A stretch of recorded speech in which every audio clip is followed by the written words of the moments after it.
Yesus itu maha kuasa dan lemah. Maha tahu dan tidak maha tahu.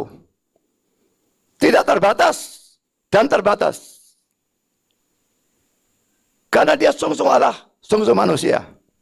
Silakan. Nah, berarti yang Bapak ajarin itu adalah ajaran yang tidak masuk akal.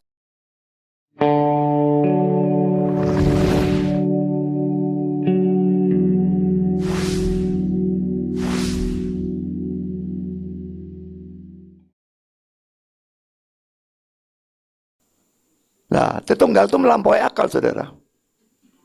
Silakan. Bukan tidak masuk akal, tapi melampaui akal. Silakan. Oke, sekarang kalau Bapak bilang melampaui akal, tubuhnya Yesus itu termasuk bagian dari Trinitas atau bukan, Pak? Silakan, Pak. Tidak, silakan. Jadi tubuhnya Yesus bukan Tuhan, silakan, Pak. Bukan, silakan. Jadi pada waktu Yesus berjalan-jalan di atas bumi ini, Yesus itu Yesus yang mana? Yang Tuhan, yang mana yang manusia, Pak? Silakan, Pak. Yang kelihatan oleh orang-orang yang lain itu manusianya. Tapi keilahiannya tidak terkungkung di dalam manusia Yesus, tapi memenuhi langit dan bumi karena dia maha ada. Silakan. Nah, kalau begitu, kalau Bapak bilang Yesus itu ilahinya tidak kelihatan oleh manusia, ya, yang namanya satu pribadi itu terdiri dari tubuh, jiwa, dan roh, atau roh aja, Pak? Silakan, Pak. Satu pribadi. Silakan. Saya tidak percaya pada tubuh, jiwa, dan roh ya. Saya percaya tubuh, jiwa, atau roh. Silakan. Oh, jadi jiwa sama roh itu sama atau beda, Pak? Bagi Silakan, saya Pak. iya. Silakan. Jiwa itu kesadaran, Pak, bukan roh, Pak. Jadi kalau rohnya Yesus terpisah dari Yesus, Yesus mati kan, Pak? Ini Yesus sebagai manusia, Pak lah. Bentar, sebelum selesai, Pak. Manusia. Sebelum selesai. Jadi pada waktu rohnya Yesus terpisah dari manusia, sebagai pribadi, Yesus kan mati, Pak. Ya kan? Sebagai Tuhan, di 1 Timotius 6 ayat 16, dikatakan bahwa yang namanya Tuhan tidak mengenal atau tidak takluk akan maut. Yesus pernah takluk akan maut nggak, Pak? Silakan, Pak. Yesus sebagai manusia saja yang takluk kepada maut. Sebagai Allah, dia tidak bisa mati. Karena dia tidak bisa mati, dia harus menjadi manusia supaya bisa mati. Tapi manusianya yang mati, bukan ilahinya. Ilahinya tidak bisa mati. Silakan. Jadi Yesus punya switch gitu, Pak. Kapan jadi manusia, kapan jadi Allah gitu, silakan. Tidak ada switch. Dia sungguh-sungguh Allah, sungguh-sungguh manusia. 100% Allah, 100% manusia. Tapi bukan jadi 200%, tapi satu pribadi. Silakan. Satu pribadi itu kan ada tubuh, ada roh. Satu pribadi di dalamnya ada kontradiksi berarti, Pak. Yang satu mengetahui, yang satu tidak mengetahui, yang satu bisa berbuat mukjizat, yang satu tidak, gitu kan? Yang satu maha suci, yang satu tidak maha suci. Berarti ada kemustahilan di dalam satu pribadi. Yang namanya Tuhan itu juga kita tahu pasti maha melihat. Tetapi tidak mungkin pada saat yang sama dia juga maha buta. Silakan, Pak. Saya kira saya sudah berhasil mengajari saudara kristologi sebagian. Omongan saudara benar. Yesus itu maha kuasa dan lemah. Maha tahu dan tidak maha tahu. Tidak terbatas dan terbatas. Karena dia sungguh-sungguh Allah, sungguh-sungguh manusia. Silakan. Nah, berarti yang Bapak ajarin itu adalah ajaran yang tidak masuk akal. Kalau Bapak tadi bilang melampaui akalnya itu bisa diartikan tidak menggunakan akalnya, maka dilampaui gitu, Pak. Silakan, Pak. Baik Tritunggal maupun kristologi itu kita belajar tentang Allah. Justru kalau itu melampaui akal, itu masuk akal. Karena otak kita ini terbatas sekali, cepat ya. Allahnya tidak terbatas. Sekarang saya tanya, masuk akalkah kalau akal yang terbatas bisa mengerti total Allah yang tidak terbatas? Silakan. Iya.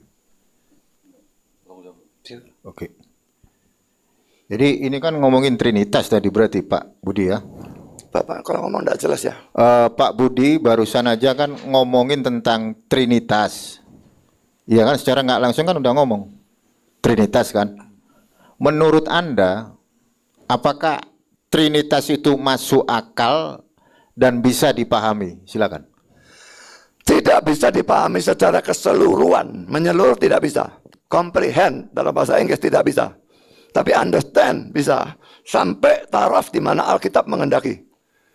Dia memang melampaui akal. Dan Allah memang harus seperti itu. Maaf, sebentar. Kita kembali, topik kita adalah keselamatan ya, saya ingatkan lagi. Topik kita Ya, keselamatan. makanya ini lari Kita lari jauh. sampai kepada Trinitas soalnya. Ya. Tapi pertanyaan saya tentang Trinitas belum dijawab, sudah dialihkan ke sana begitu. Loh enggak, kan sama aja. Ini kan Pak Budi Asali Loh. tadi ngomong. Jawab dulu pertanyaan saya. Pertanyaannya tadi belum dijawab. Masuk akalkah itu tadi?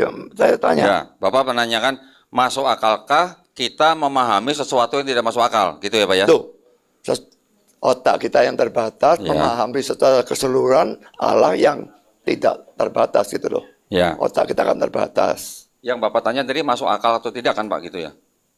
Atau otak kita yang terbatas ini bagaimana memahami sesuatu yang tidak Ya, terbatas, ya. gitu kan? Justru karena otak kita terbatas itu Pak, makanya kita juga tidak bisa memahami sesuatu yang tidak Tangkapnya siapa terbatas. ini? Oh ya sudah. Ya, justru karena otak kita terbatas, kita tidak bisa memahami yang tidak terbatas.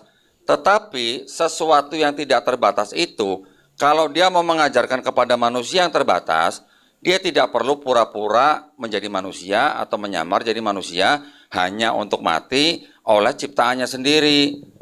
Ya Pak ya, pertanyaan saya Pak, sebelum Yesus turun ke bumi, Yesus tahu nggak dia bakal mati Pak? Silakan. Tentu dia tahu. Tolong ditampilkan punya saya, ya. Jadi kalau saya tadi mengatakan bahwa Allah itu tidak bisa dimengerti, ini ada firman Tuhannya, Ayub 11 ayat 7 sampai 9. Dapatkah kau memahami hakikat Allah, menyelami batas-batas kekuasaan yang maha kuasa, tingginya seperti langit. Apa yang dapat kau lakukan? Dalamnya melebihi dunia orang mati. Apa yang dapat kau ketahui? Lebih panjang daripada bumi ukurannya, dan lebih luas daripada samudra. Jelas memang ini menunjukkan bahwa kita tidak mungkin memahami, comprehend Allah sepenuhnya. Karena otak kita terbatas. Jadi apa yang saya katakan sesuai dengan firman Tuhan. Yang saudara katakan justru tidak sesuai. Silakan. Ya, jadi konsep ketuhanan Pak Budi Asali, apakah Pak Budi Asali bisa menjelaskan? Terkait dengan tadi pertanyaan saya kan langsung Bapak jawab diarahkan ke Trinitas kan gitu. Apakah Anda bisa menjelaskan Trinitas? Saya menjelaskan Trinitas. Iya. Bisa tapi butuh waktu banyak. Silakan. Iya, jadi bagaimana mungkin Pak Budi Asali bisa menjelaskan Trinitas sementara Saint Agustinus, Thomas Aquinas itu bernarasi loh Pak Budi. Barang siapa bisa menjelaskan Trinitas, maka Trinitas bukan lagi misteri. Ayo dong, kita jujur dong. Trinitas, that is a mystery of God. Sekarang kalau saya bertanya ke Pak Budi Asali, tunjukkan di mana ayatnya. Yesus itu Allah Putra. Secara letterlix. Silakan. Nanti dulu pertanyaannya dia Agustinus Toto lari ke Allah Putra gimana tuh? Silakan. Jadi gini Pak Budi Asali, kalau Pak Budi Asali paham konsep trias, triados, haga, triada, tres personae, una substantia, discreti, non separati, Anda harusnya paham sebagai seorang Calvinis gitu. Bukankah Bapak Gereja mengajarkan barang siapa yang bisa menjelaskan Trinitas, maka Trinitas bukan lagi misteri. Sementara Pak Budi Asali ngomong, oh saya bisa menjelaskan Trinitas, Anda siapa kan gitu. Kan lebih besar Bapak Gereja daripada Anda. Sama halnya dengan Deki Ngadas ngomong seperti itu. Anak saya aja bisa jelasin Trinitas. Berarti Saint Agustinus, Thomas Aquinas bohong dong. Bukankah Bapak Gereja itu kan udah paten? Mulai dari magisterium, katekismus gereja Katolik, semua dijelaskan Pak. Jadi ayo kita jujur, kalau misal ada, saya bertanya, Pak bisa ngejelasin nggak Trinitas? Oh nggak bisa. Kenapa? That is a mystery of God. Selesai Pak. Nggak usah dikarang, nggak akademis. Lanjut ke Doni. Nah, sekarang gini Pak, saya melanjutkan dari Pak Umar. Minta tolong Pak tunjukkan ayat di dalam seluruh PB Perjanjian Baru, ajaran konsep Trinitas. Silakan Pak. Saya jawab yang ini dulu ya. Saya tadi sudah membedakan ya antara kata understand dan comprehend. Kita bisa mengerti Trinitas sampai taraf tertentu yang Tuhan kehendaki. Tapi begitu bicara tentang hubungan hakikat dan pribadi, itu yang sudah misteri yang tidak bisa dikomprehend, bisa dimengerti secara total, tidak memungkinkan. Saya mengajarnya juga sampai segitu. Agustinus sendiri juga mengajarkan Trinitas, kok bisa enggak diajarkan gimana? Tapi ada bagian-bagian yang tidak bisa diajarkan ataupun dimengerti.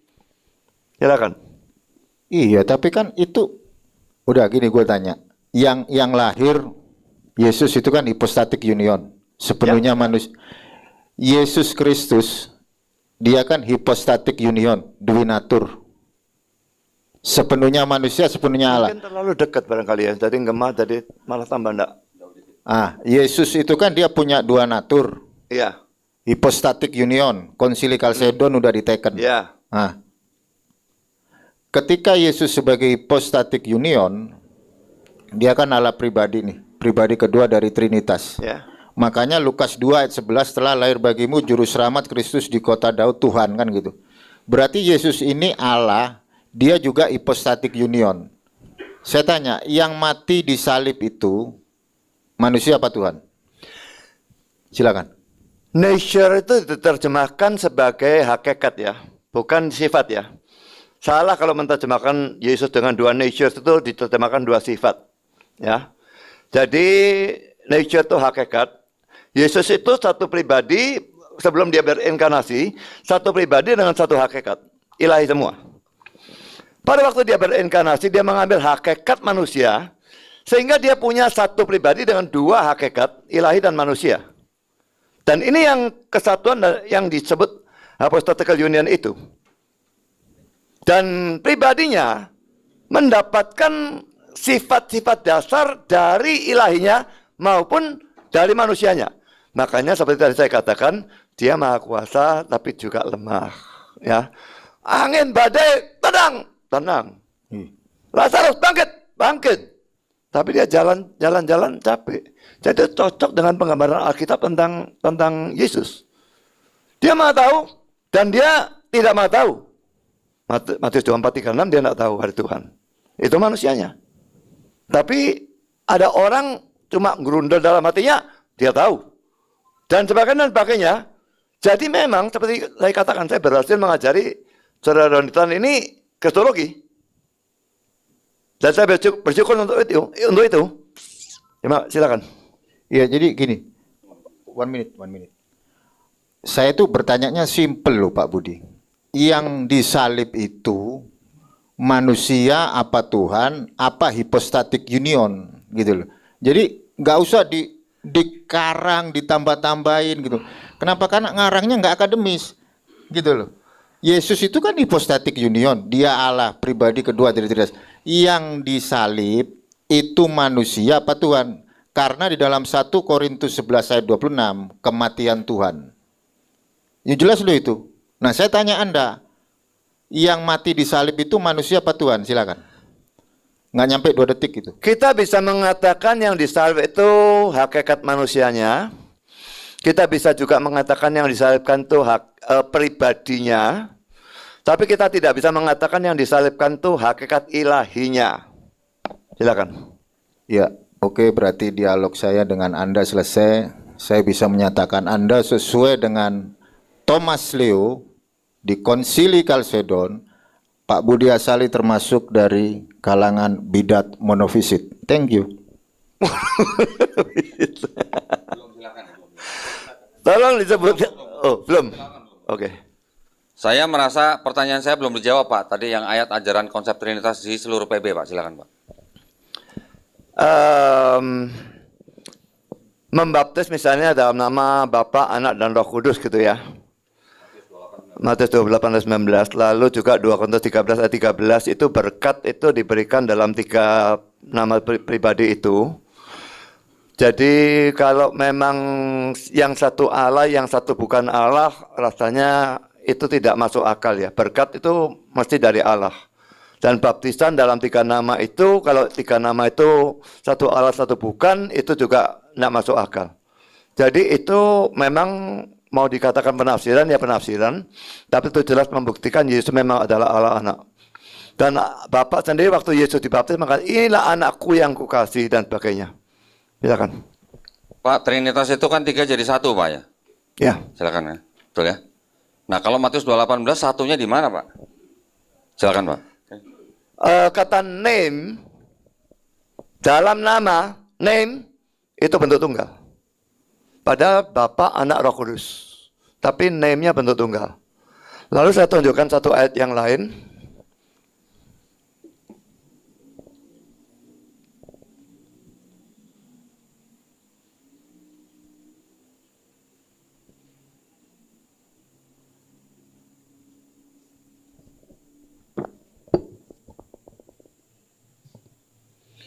Ayat 30 ini aku dan Bapa adalah satu.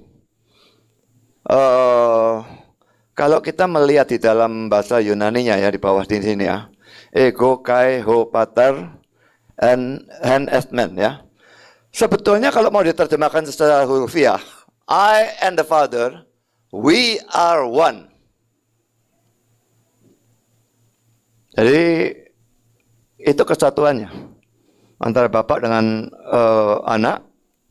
We are one. Di satu pihak ada we, jamak. Tapi one. I and the Father, itu jelas jamak. 2 ya. Tapi one. Jadi di situ kita melihat, ya Dwi Tunggal kelihatan. Roh Kudusnya belum dibicarakan.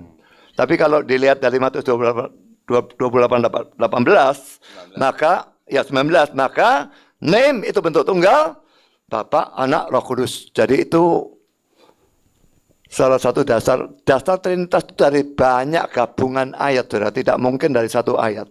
Tapi 2 ayat itu jelas termasuk ayat-ayat yang mendasari Trinitas. Silakan. Sayangnya Pak, banyak sekali Bible commentary, bakal ensiklopedia, yang Katolik dan segala macam mengatakan bahwa Matius 28:19 itu ayat sisipan Pak di abad kedua Pak. Bisa dibaca tuh Pak? Bisa dibaca tuh? Banyak tuh.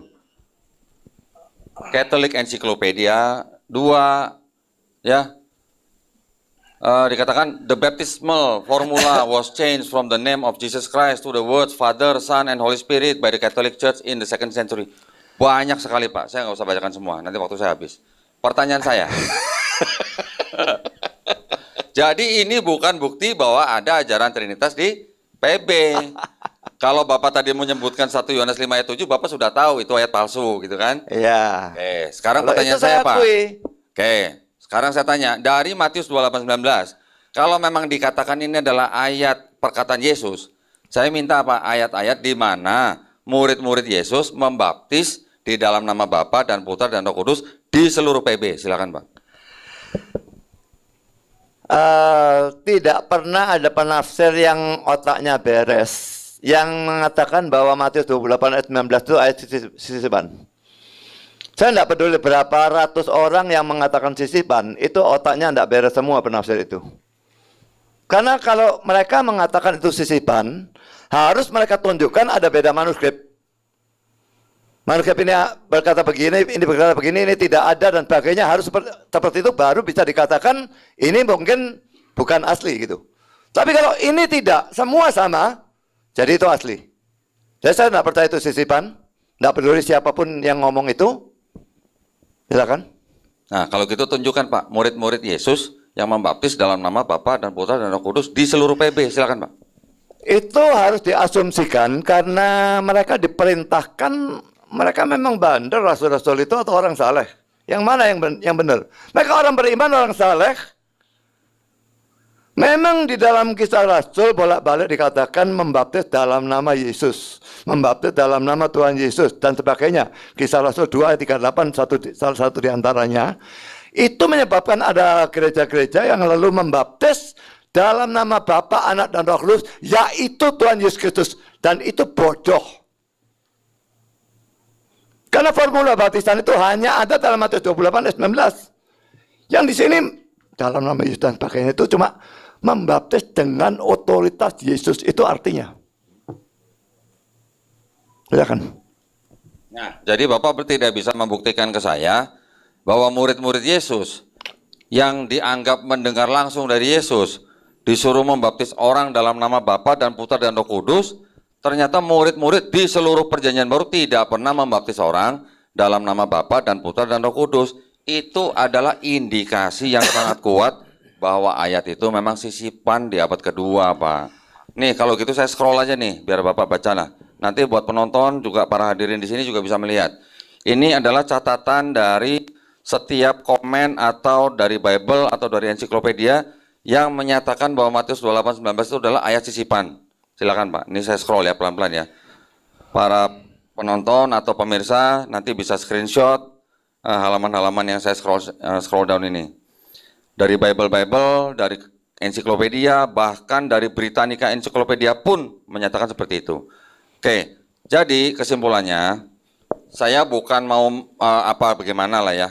Tetapi yang jelas Matius 28:19 itu bukan bukti ajaran konsep Trinitas, karena di dalam 3 nama yang disebut situ tidak tidak otentik gitu Pak. Ya, tidak otentik. Kalau yang tadi Bapak katakan di mana? 1 Korintus berapa itu tadi? Itu juga tidak ada pernyataan bahwa ketiga pribadi itu satu gitu. Nah, kalau Bapak mau pakai Yohanes 10:30 dibilang aku dan Bapa adalah satu, satunya ini satu dalam apa? Mungkin Bapak bisa baca ayat-ayat sebelumnya bahwa di situ Yesus mengatakan bahwa dia telah melakukan pekerjaan-pekerjaan yang diperintahkan oleh Bapa, sehingga bisa ditafsirkan bahwa itu adalah satu dalam tujuan. Kalau Bapak mau secara literal mengatakan bahwa Yesus dan Bapa adalah satu hakikat, maka Yesus adalah Bapa, berarti Bapak juga harus mempertimbangkan bahwa murid-murid Yesus yang 12 itu yang didoakan oleh Yesus juga yang menjadi satu dengan Yesus, sama seperti Yesus satu dengan Bapa, berarti Bapak harus menganggap 12 murid Yesus itu juga satu dengan Bapa, yaitu Tuhan juga berarti. Silakan Pak, apakah benar begitu? Bentar ya.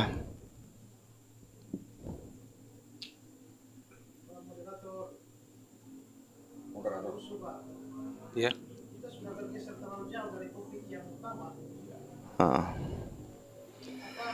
Ini ya sudahlah. Ini buku tafsiran ini memang membahas perbedaan manuskrip. Saudara lihat ini 28 ayat 15, langsung 28 ayat 20. Tidak ada ayat 19. Berarti ayat 19 itu tidak diperdebatkan keasliannya. Bapak punya Matius yang dalam bahasa Ibrani? Silakan Pak. Sebentar, saya Nggak potong punya. lagi. Saya ingatkan lagi. Topik kita adalah keselamatan. Jadi gimana? Ini mau dikembalikan atau gimana? Apa-apa, kalau bisa nanti kita tambah waktu 15 menit aja. Setuju nggak Pak? Jadi sekarang, iya setuju. Kembali ke keselamatan. Waktu saat itu, sekarang teruskan ini. Ya, ini teruskan aja. Nanti kita Gimana, moderator? Oke. Kalau Setuju. tambahannya disetujui, Oke, jalan. 15 menit nanti baru bicara keselamatan, tidak boleh pindah ya. Ya. Oke. Bapak punya Matius yang dalam bahasa Ibrani Pak? Silakan. Enggak, silakan. Nggak punya. Nah, di dalam Matius yang bahasa Ibrani itu, sayang saya nggak bawa bukunya. Nanti mungkin kita bisa konfirmasi melalui email. Di dalam Matius bahasa Ibrani itu tidak ada kata yang panjang-panjang Pak, karena itu pergilah dan segala macam sampai baptislah dalam nama ini. Adanya katanya hanya dalam kata pergilah, titik. Udah gitu. Silakan. Pertama ya, perjanjian baru itu atau Matius diterjemahkan ke dalam bahasa Ibrani itu kalau saya tidak salah baru abad ke-14 ya. Jadi itu sama sekali tidak bisa dijadikan ukuran. Silakan. Baik, kalau begitu, Bapak tidak mengakui bahwa Matius 28:19 adalah sisipan, tetapi Bapak juga tidak bisa membuktikan murid-murid Yesus membaptis dalam nama Bapa dan Putra dan Roh Kudus. Jadi pernyataan Bapak tidak bisa dikuatkan dengan tindakan murid-murid Yesus. Jadi makanya pertanyaannya, apakah murid-murid Yesus tidak taat kepada Yesus, atau memang Matius 28:19 itu sisipan? Silakan Pak. Makanya saya sudah katakan tadi ya, tidak mungkin mereka tidak taat kepada Yesus karena mereka orang beriman dan orang saleh. Jadi saya yakin bahwa formula baptisan itu digunakan. Dan ternyata itu digunakan sampai sekarang. Kalau tidak murid-murid Yesus menggunakan, lalu orang-orang di bawah mereka juga tidak akan menggunakan. Lalu sekarang kita juga tidak akan menggunakan. Tapi ternyata sekarang digunakan. Kecuali ada banyak orang bodoh yang lalu tambah Bapa, Anak, Roh Kudus, yaitu Tuhan Yesus Kristus. Itu jelas-jelas salah itu. Karena Bapa, Anak, Roh Kudus bukan sampai dengan Tuhan Yesus Kristus. Tuhan Yesus Kristus hanya anak Allahnya. Ini Tritunggal dan Tuhan Yesus Kristus beda. Dan bahwa tidak ada tertulis, Pak, kalau mereka itu membaptis dalam 3 nama itu tidak membuktikan bahwa mereka tidak melakukan. Saya berikan contoh yang lain ya.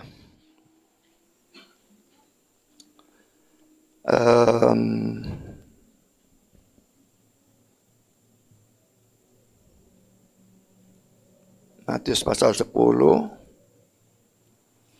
Ini pengutusan 12 murid ya. Dan ini ada kata sembuhkanlah orang sakit, bangkitkanlah orang mati. Ya. Tapi kalau dilihat ceritanya di mana ada mereka membangkitkan orang mati? Tidak ada. Tapi diutus dengan bangkitkan orang mati, tapi tidak ada ceritanya. Tidak ada ceritanya tidak berarti mereka tidak melakukan. Sama seperti itu tadi. Baptis dalam 3 nama itu tidak ada ceritanya, tidak berarti tidak terjadi. Kalau tidak terjadi, tidak ada sampai sekarang. Silakan. Nah, tetapi kan banyak ayat di mana murid-murid Yesus membaptis hanya dalam nama Yesus. Gitu ya. Itu Belum. Oke. Artinya banyak tercatat murid-murid membaptis manusia dalam nama Yesus saja. Tidak ada yang mereka melakukan membaptis dalam nama Bapa dan Putra dan Roh Kudus. Kalau Bapak tadi menggunakan perbandingan itu ada tertulis tapi tidak dilakukan. Yang ini tertulis Pak, murid-murid melakukan tapi hanya dalam nama Yesus. Tidak ada yang membaptis tidak ada yang membaptis dalam nama Bapa dan Anak dan Roh Kudus. Jadi pertanyaan saya mudah-mudahan logis.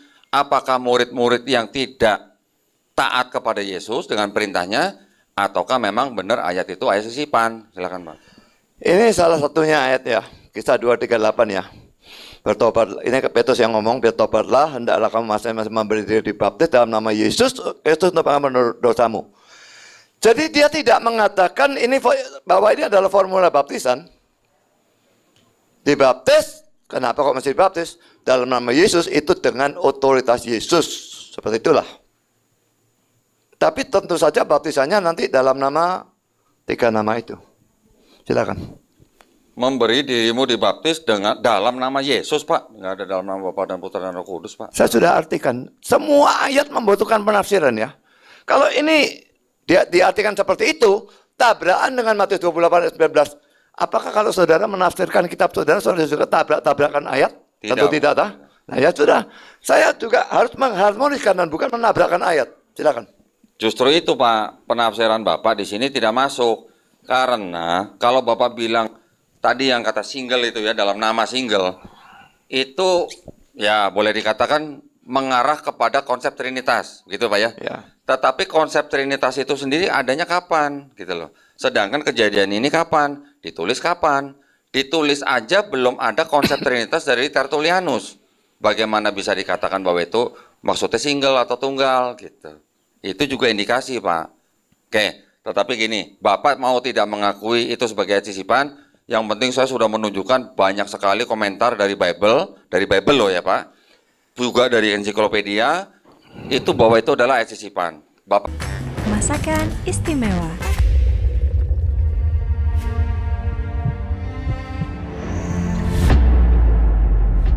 Tanpa halawa, hanya menyisakan kecewa.